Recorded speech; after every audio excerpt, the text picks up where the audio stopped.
home of the three-piece combos, Pugilism Company. This is Reed, Black Bert Sugar. Let's get straight into the straight out of Brooklyn card last night. Daniel Jacobs versus Maciej Sulecki.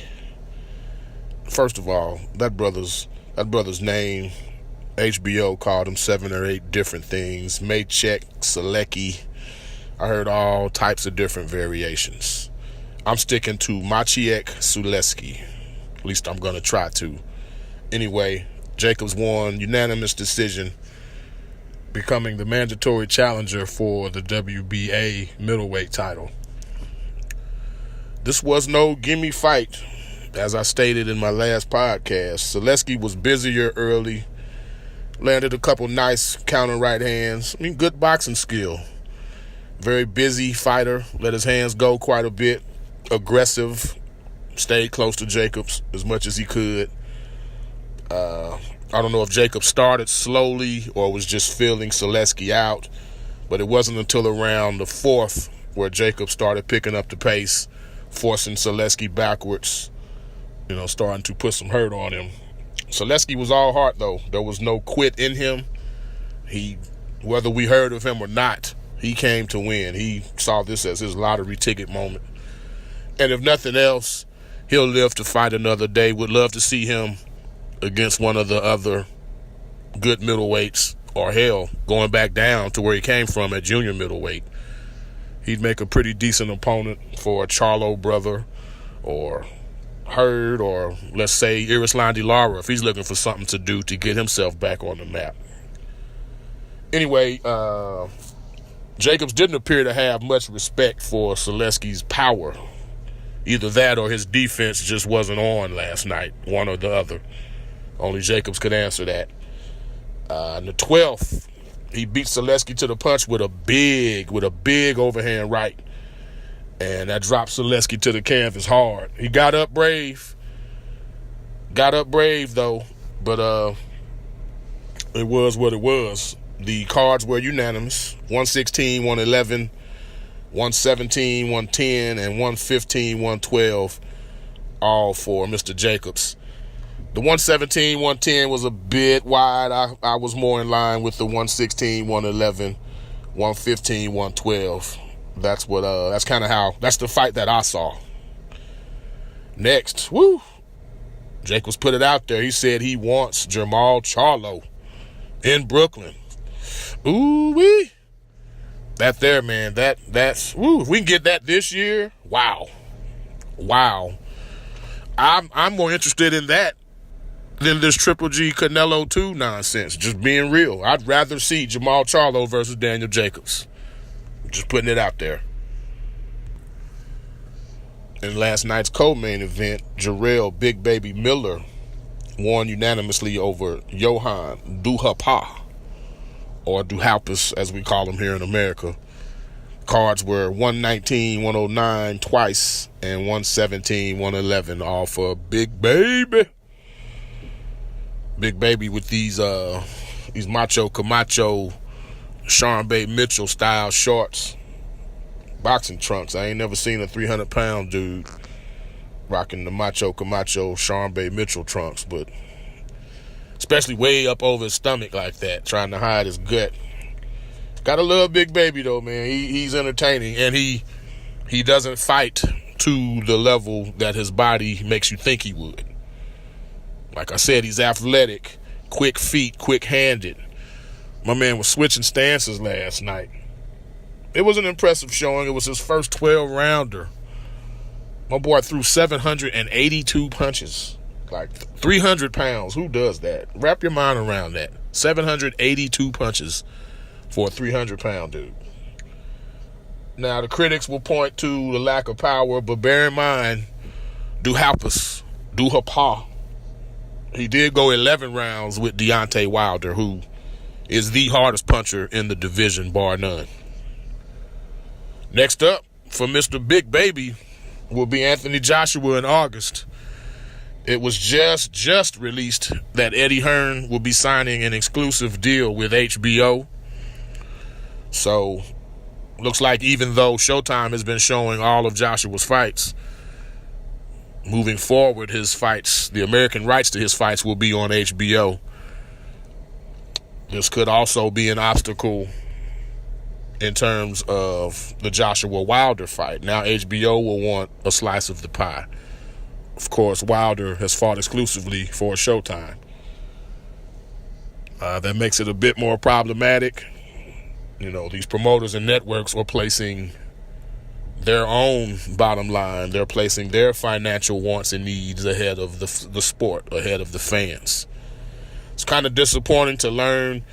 I would have liked to have seen Hearn just go fight by fight with HBO. Why do any long-term locked-in deal?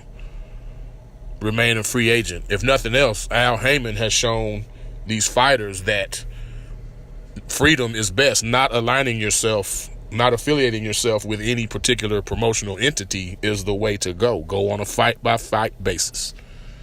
That way the money's better. That way they can't just kick you to the curb the minute you underperform in their eyes. It's all fight by fight anyway. Ultimately, when the money is big enough, the networks work it out, just like they did with Mike Tyson, Lennox Lewis, just like they did with Floyd Mayweather and Manny Pacquiao. I just hope this fight isn't placed on the shelf past its sell-by date, past the date of expiration, the way Mayweather and Pacquiao was. I want to see Joshua Wilder in 2018, 2019 at the absolute latest. If we don't get that fight till 2020, that's a problem. Anyway, we're going to be in and out as usual here on Pugilism Company, home of the three-piece combos with your boy Reed, Black Bert Sugar. Shakur Stevenson got him a second-round stoppage last night over Pat Riley. No, not the basketball coach, but some no-name guy named Pat Riley, who was 12-0. It was a pretty padded 12-0. I don't believe he beat one person with a winning record.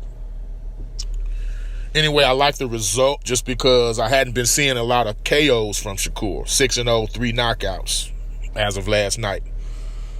I've been concerned by that because he's at that stage of his career. Like, you should be padding your record with KOs at this stage. Probably them first 5, 10, 15 fights, man. You need to be knocking these dudes out more times than not.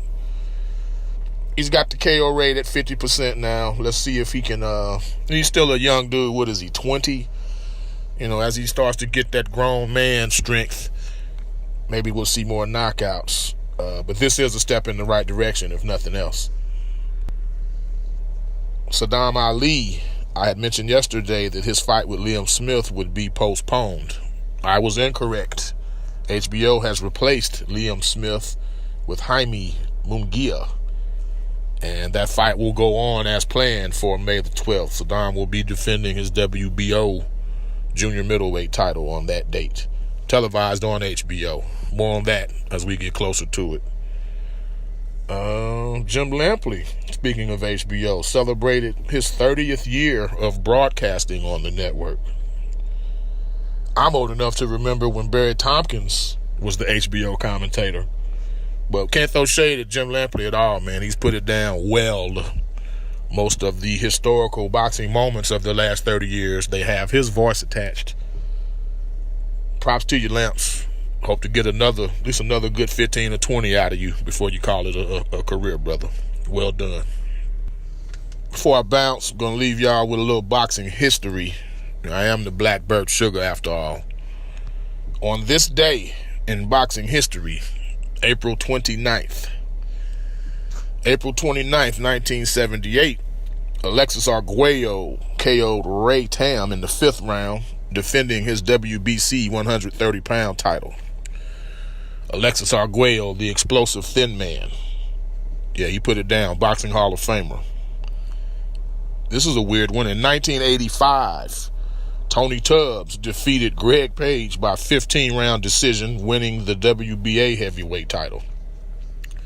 If you recall, in the last couple days, I've been comparing Big Baby Miller to Greg Page and Tony Tubbs, and then ironically, the day after Big Baby fights, we learned that him and Page Tubbs and Page fought for the WBA heavyweight title on April 29th.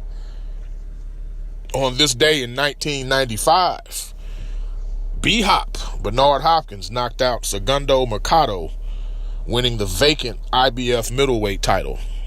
They had fought once before, and it was a draw for the same vacant title. Bernard ended up winning it April 29th, 1995.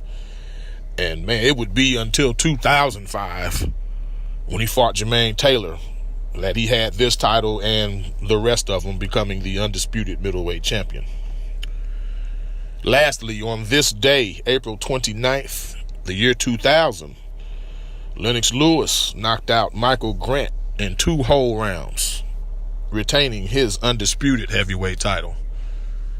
That's one of the funnier and uglier KOs you'll ever seen, because Grant, he was like 6'7", 6'8".